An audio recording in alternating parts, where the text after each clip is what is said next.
This is a Rolex Explorer 2 model 16570 and this here is a piece from the early 90s, and we'll just have a bit of a look at it, and just have a look at the back there, and you can see that it's actually got the older style bracelet on it, and it's also got another interesting feature is it has the case lug holes there, and those there are how you remove the bracelet. Basically, you can use a paper clip or a pin to push that spring bar through, and that's how you detach the bracelet.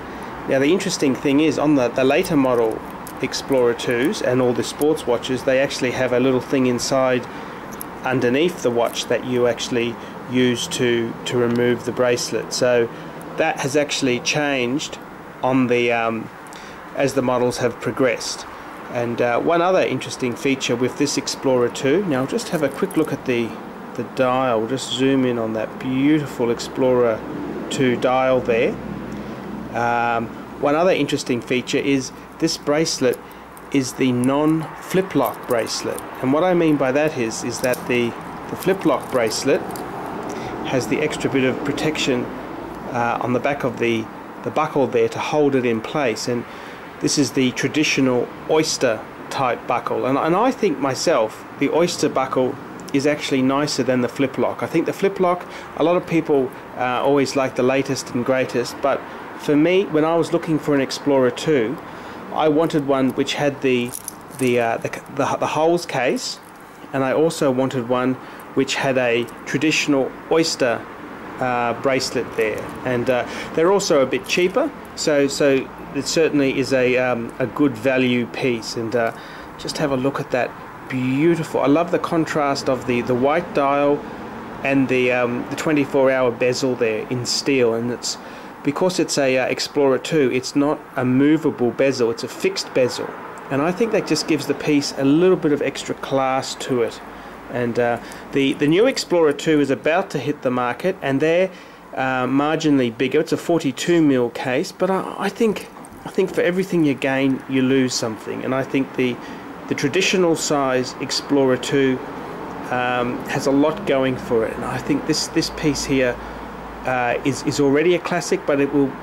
I think the values must rise. At the moment, you can buy an Explorer 2 very similar to a no-date sub, and I think they're a lot more versatile than a no-date sub. That's just my opinion. But I think as far as a versatile sports watch goes, a white dial Explorer 2 is just a gorgeous piece to have. Look at that beautiful white dial, 24-hour hand, so you've got a really nice complication there in the piece. And it's just a beautiful piece to behold, and I really enjoy having my Rolex Explorer 2. So there you have it, a Rolex Explorer 2 model 16570, and this is with the polar white dial, and I think it's a enduring classic. Thanks very much for watching my video. Bye bye.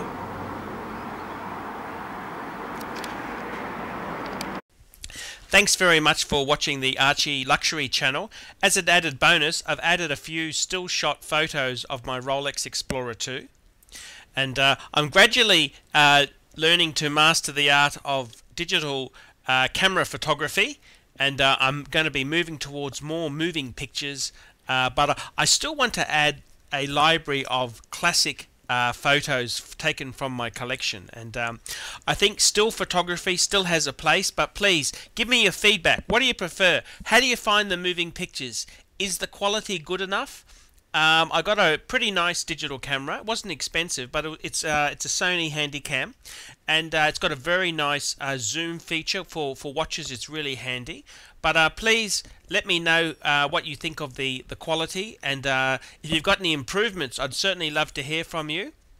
I've also bought a tripod, and I'm going to be trying an experiment to see if I can get the stability more in line.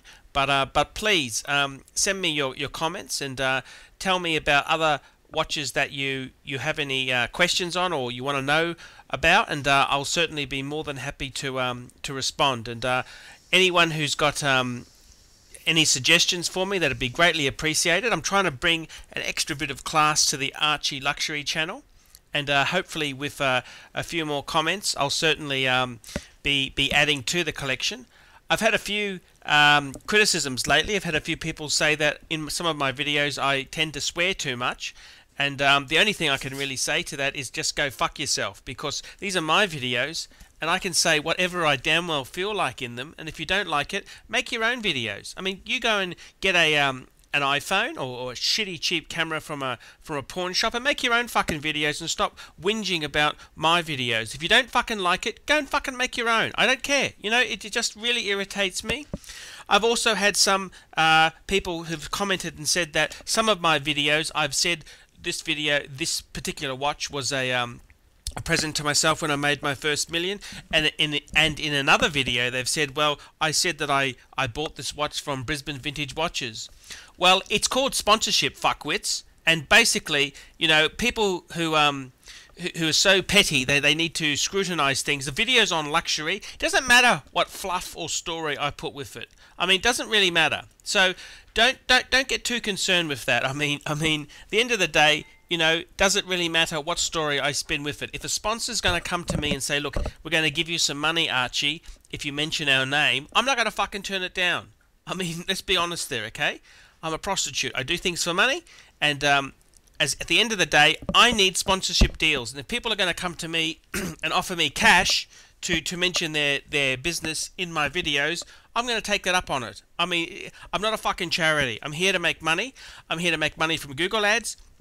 I'm here to make money from sponsorship deals, and I'm here to produce quality video content. I mean, if you don't like it, make your own video. I mean, you can fucking buy a handy cam very cheap these days. So if there's only going to be any nasty comments criticizing some continuity with some stories there, you know, I've got no time for it whatsoever. So if you want to be a smart ass, just don't come back to me at all. I just don't want to hear smart ass comments. So I hope you've enjoyed this review here. Tell me what you think. Do you prefer the still shots, or do you prefer the moving pictures? I mean, there's pros and cons for both. I love still shot photography, but I can really see the benefits of using a digital video camera. The quality is amazing, and you also get the moving second hand, and on some pieces like a reverso, you can hear it when you flip the case over, and those are some quite nice sound effects to have there. So I'm going to be working with this technology for a while.